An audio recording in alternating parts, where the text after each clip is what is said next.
As we close the doors on 2023, the year of Jordan, we mark our official entry into 2024, or as some might call it, the year of Kobe. One thing's for certain: new cannabis laws will be taking effect in several states across the U.S. From employment protections to packaging requirements. We've got the scoop. Scoop directly from Marijuana Moments, Kyle Yeager, that is, for the article. As of today, Monday, new legislation will be affecting at least 5 states, and of a big 2023 legislative session that saw major changes to marijuana laws throughout the country. Advocates are already gearing up for a fresh push to expand on reform achievements in 2024, but consumers, regulators, and stakeholders should also be mindful of the changes that are being implemented at the start of the year. Here's a rundown of the laws that will take effect today. California and Washington State implement cannabis-related workplace protections under 2 pieces of legislation signed into law in 2022 and 2023. California employers are now prohibited from asking job applicants about past cannabis use, and most are barred from penalizing employees over lawful use of marijuana outside of the. Can I give applause for that, please? Please. There we go. Yes. Let me bring up old shit. With certain exceptions, it is unlawful for an employer to request information from an applicant or employment relating to the applicant's prior use of cannabis. The separate complementary legislation that Governor Gavin Newsom signed in 2022 says it's unlawful for employees to discriminate against a person in hiring, termination, or any term or condition of employment, or otherwise penalizing a person if discrimination is based upon off-duty marijuana use or drug tests that reveal cannabinoid metabolites. So Washington's legislation is limited to job applicants, but Governor Jay Inslee noted before signing employers would still be able to maintain drug-free workplaces or prohibit the use of cannabis by workers after they are hired. Nevada's possession limit more than doubles as businesses expand operations effective Monday. The marijuana possession limit for adults in Nevada will more than double to 2.5 ounces. The recreational retailers become authorized to serve medical cannabis patients as well without a separate license. Can we get a round of applause for Nevada, please? Round of applause. They're coming into the future. Yes. All this liberalizing of laws, Jason, you gotta love it. You gotta love it. So far they sound within reason. Within reason. So far.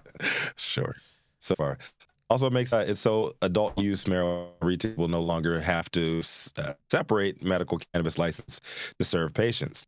Recreational retailers will automatically serve as licenses. So, more money for them. I can't help but wonder if the medical only place is just gonna be going out of business now. I guess it's more businesses for Planet 13 to gobble up. Mm-hmm. Go Larry. Shout out to Larry. Moving to my home state, Virginia. Virginia gets new marijuana regulatory body. Virginia lawmakers weren't able to pass on the implementation bill to provide for regulated recreational marijuana sales by the new year, as advocates had hoped. But newly effective legislation does shift regulatory responsibility for the existing medical cannabis program to the Virginia Cannabis Control Authority, the CCA. The establishment of the CCA was required under 2021 legislation under former Democratic governor of Northam, but we all know the story how Glenn Youngkin came in there and messed up everything. And now that they have both of the sides of the Virginia government on the Democratic side, maybe they'll get it right this time. Colorado marijuana must be labeled with use by date. I like that one, man. No more of that stale weed out there in Rockies.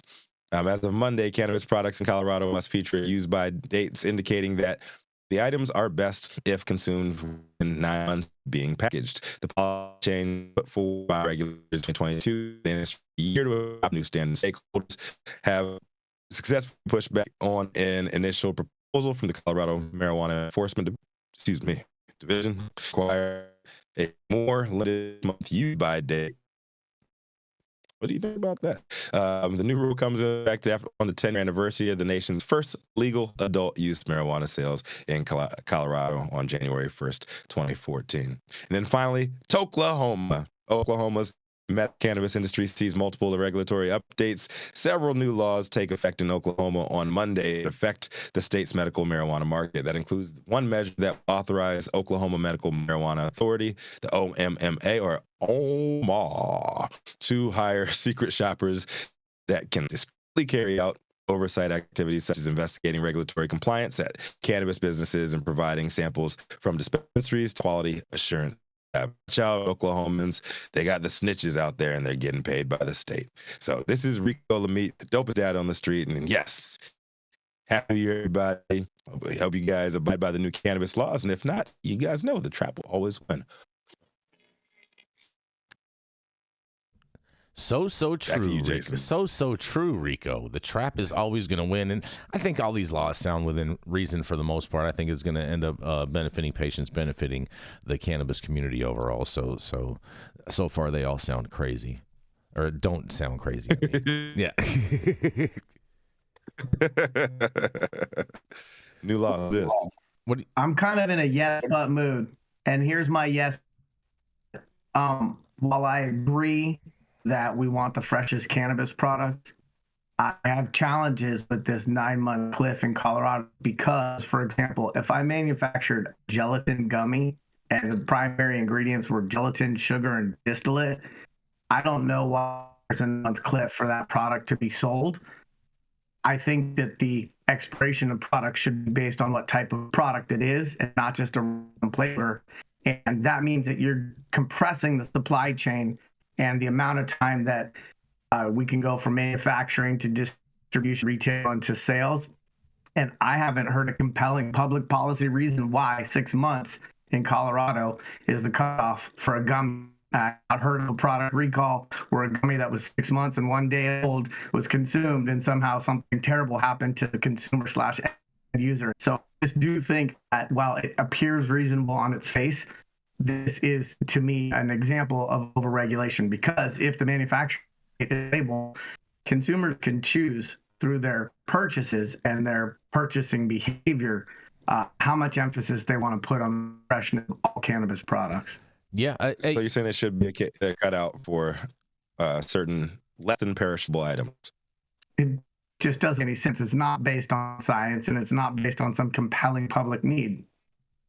Hey, you know what, Yarl? You have some good points there. I'm not mad at that. Not mad at that coming back. That does make a lot of sense.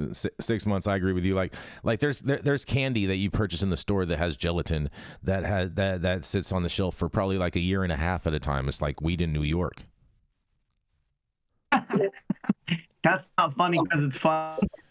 It's not funny when it's true, huh? It's not funny when it's true. That's of truthiness. Yes. But the thing that just comes up for me is, show me why we need this.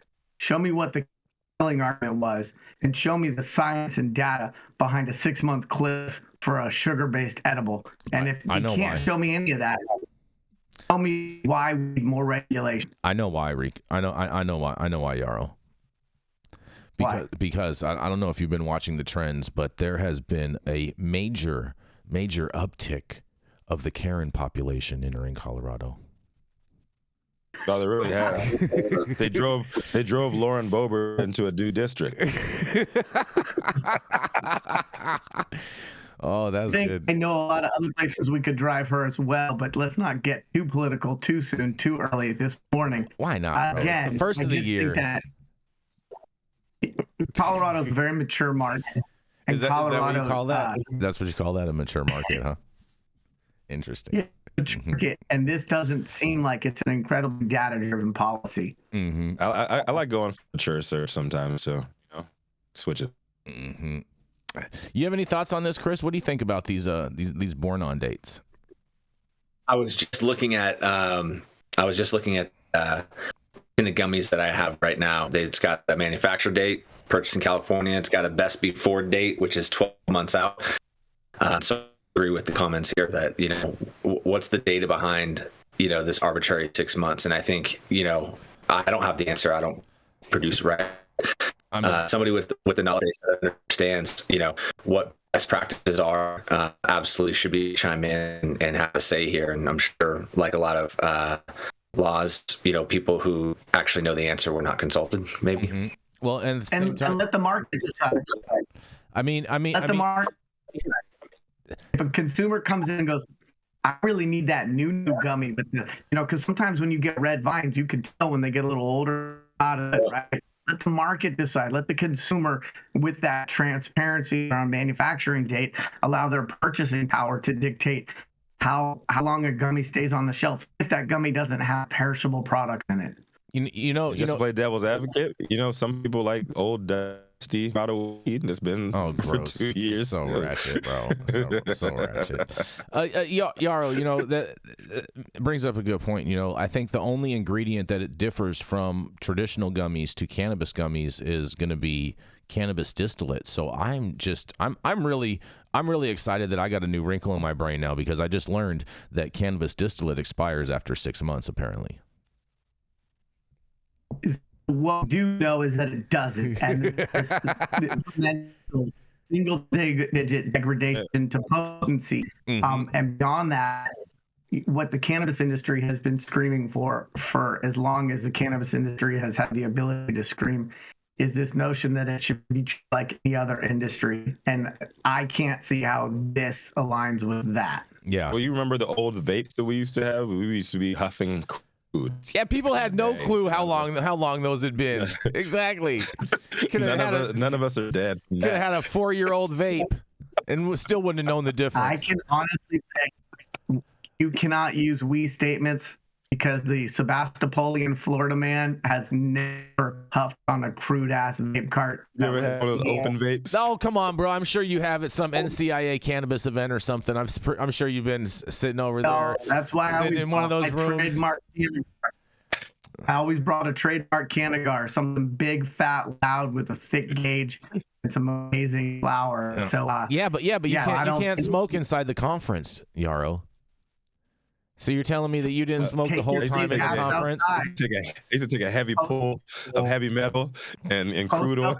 Exactly. That's how I get. Taste a little grape in there. Big old dab of vitamin E acetate. No, sir, never. Rest in peace. Oh man, that was fun. Thank you so much for covering that today, Rico. We're gonna roll right into a commercial. We're gonna be right back.